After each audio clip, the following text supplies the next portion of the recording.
Mr. Harris was known for his silence and his rules. No talking, no late homework. No excuses. Students feared him. Some said he smiled only once in 1998. One rainy Monday, during a math lesson, the fire alarm rang.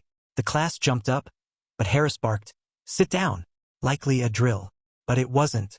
Smoke seeped under the door. Eyes widened. Someone screamed. Only then did he act, guiding the students quickly but calmly down the hallway. Outside, soaked in rain and ash, they watched the fire consume the science wing.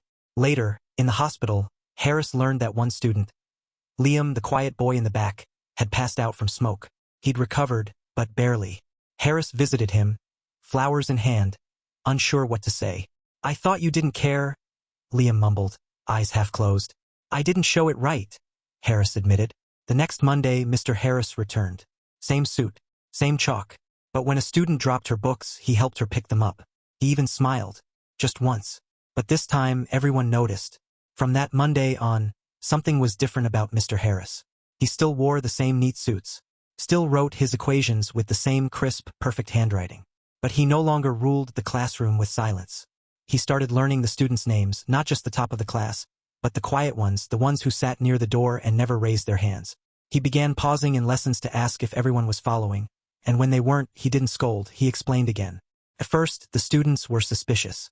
Was this a test? A trap? But over time, they saw it was real. He brought in puzzles and games to teach fractions. He let them correct his mistakes, and when they did, he'd grin and say, "You've caught me again." Some days, he'd even ask about their weekends, their hobbies, things the old Mr. Harris would have called off-topic. Liam came back 2 weeks after the fire, thinner but smiling. When he walked into the classroom, Mr. Harris stood and the whole class clapped. Liam sat in his usual seat. Mr. Harris placed a small notebook on his desk. "For your drawings," he said quietly. Liam nodded, eyes bright. Years later, people still remembered the fire. But more than that, they remembered how it changed the teacher who had once drawn hard chalk lines between himself and the world. Mr. Harris never spoke much about that day. He didn't have to. His actions had already rewritten his story.